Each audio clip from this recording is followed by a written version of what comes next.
પશ્ચિમ કચ્છમાં નોંધાયો ગુજસી ટોકનો પ્રથમ કેસ।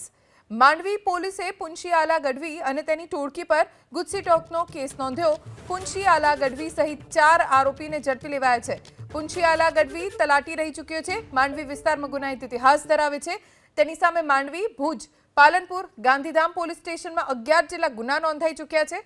આરોપી પુંછીઆલા ગઢવી પર પોલીસ ઓફિસર પર હુમલો, સાર્વજનિક મિલકતને નુકસાન, જાનથી મારી નાખવાની ધમકી સહિતના ગુના નોંધાયેલા છે। થોડા દિવસ પહેલા તે પોતાની ગેંગ સાથે હથિયારો લઈ માંડવી પોલીસ સ્ટેશનમાં ઘૂસ્યો હતો અને તલવારથી હુમલો કરતા પોલીસકર્મી ઘાયલ થયા હતા।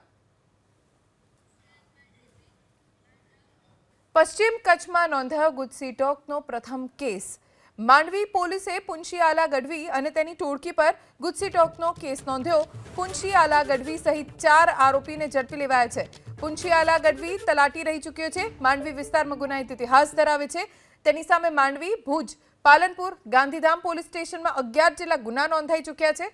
આરોપી પુંછીઆલા ગઢવી પર પોલીસ ઓફિસર પર હુમલો, સાર્વજનિક મિલકતને નુકસાન, જાનથી મારી નાખવાની ધમકી સહિતના ગુના નોંધાયેલા છે।